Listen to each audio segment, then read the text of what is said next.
I'm going to tell you the best kept secret of Albion Online. That is that there's nothing to do. There's literally nothing to do in the game. There's nothing to do at all. All you do is log in and then you waste time. How you waste time is really up to you. But no matter what you do, it's going to be a waste of time. And there's people that'll tell you that if you want to have a really good experience in Albion Online, then you're going to have to go PvP and do some hardcore ganking. Or maybe they'll tell you that you need to go join a guild. And if you join a guild, then you're going to have a good experience because you're going to be playing the game the way it's supposed to be played.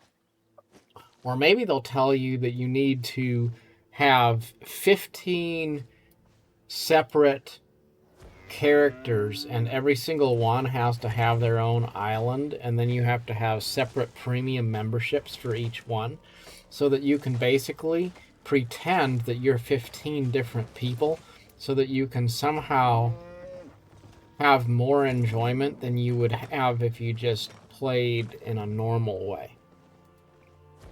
You see, the point I'm getting at here is that depending on who you ask, everyone's going to have their own interpretation of what the best way to play is, just like they have an opinion about the best of everything in life. See, everybody has an opinion, and everyone's looking for an opinion of what's best. Just go look on the internet and you'll find all sorts of examples of little things that say, here's the top 5 ways to do this or that. Here's the best way to achieve some particular result. Here's the number one thing that you should be doing or you should believe or whatever. And the truth is, it's all a ruse, because what people love to do is they like to put everything into a few buckets. If I said there's an infinite number of different ways that you could enjoy life, that doesn't grab your attention as much as if I say here is the number one way that you can have a good life. And so we're always tempted to gravitate toward that number one thing, or the top 5 things, or the main big points that together comprise the catch-all bucket.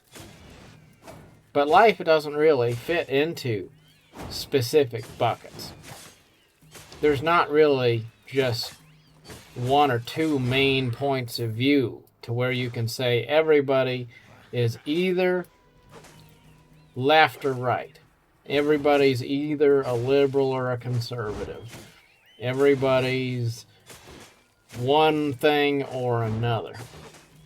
Well, a lot of people are sort of in between. A lot of different ideas are sort of in between. And when you start trying to, you make a couple buckets and then you put everything into one or the other bucket, then you wind up putting a lot of things into those buckets that don't really belong there, just because you've ruled out the option of just letting things be what they are without any kind of a label whatsoever.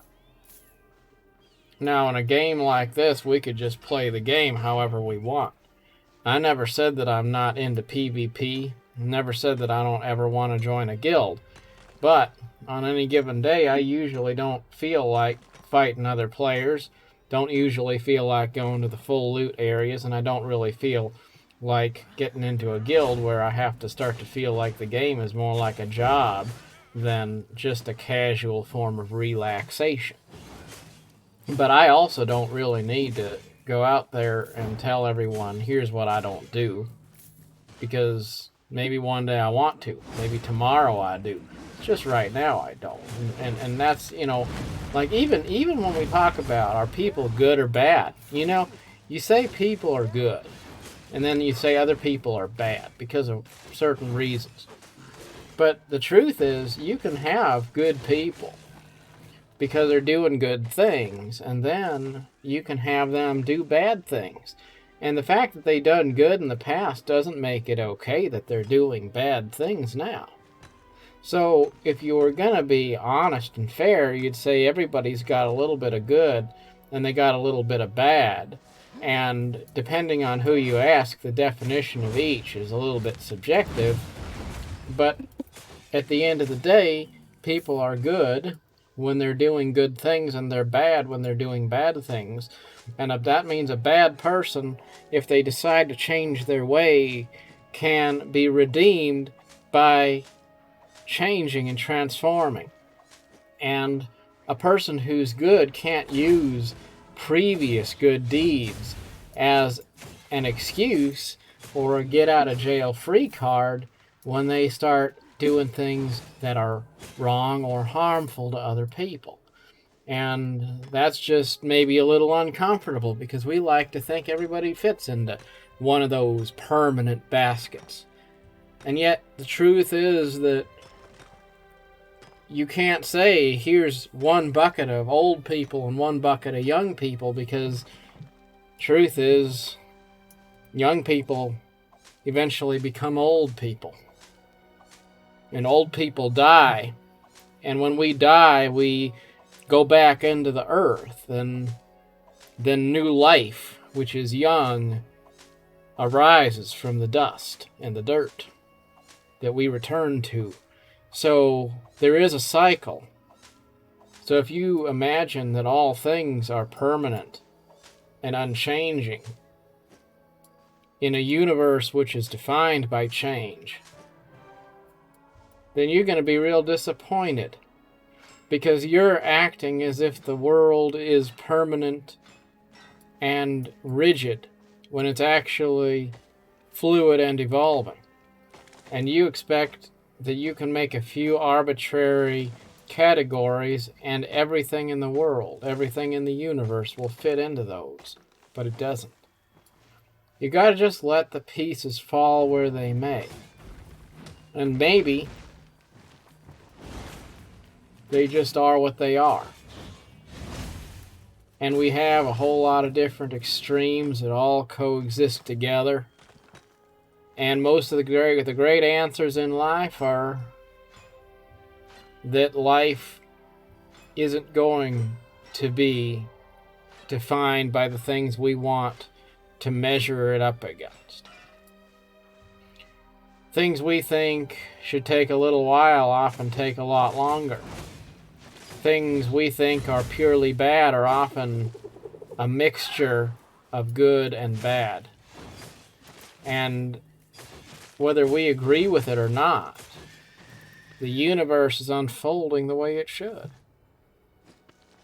Even if we die a terrible and misfortunate way, the universe is still unfolding the way it should. And that's the strange paradox, isn't it? Because we, on one hand, have a duty to fight for our own well-being. And yet, as rational, grounded creatures capable of wisdom, we also have to understand that no matter how ferociously we fight to get ahead and to do the things we want to do in a higher spiritual sense, we don't need to win our battles to know that our life is unfolding in a way that is appropriate and suitable to the time in which we find ourselves. To be aggressive and also patient. To have conviction and also inclusion.